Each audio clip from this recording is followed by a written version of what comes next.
कुंडली में केतु देव के अशुभ अथवा पीड़ित अवस्था में होने पर कुंडली में क्या प्रभाव पड़ता है। जिस भी व्यक्ति की कुंडली में केतु देव अशुभ अथवा पीड़ित अवस्था में विराजमान होते हैं तो ऐसे जातकों के जीवन पूरा अस्थिरता बना रहता है।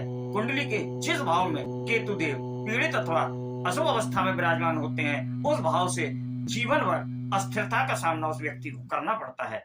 आइए जानते हैं।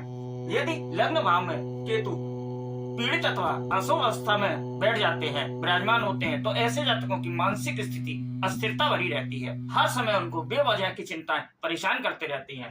यदि कुंडली के द्वितीय भाव में केतु देव विराजमान हो जाते हैं तो ऐसे व्यक्ति जीवन भर धन की अस्थिरता का सामना करते हैं। कभी उनके जीवन में धन अच्छी स्थिति में होता है तो कभी पैसे पैसे को मोहताज हो जाते हैं। यदि चतुर्थ भाव में यह स्थिति देखने को मिलेगी तो ऐसे जातकों के रहने का घर और मकान समय समय पर बदलना पड़ता है। एक स्थिर मकान उनको उपलब्ध नहीं हो पाता है।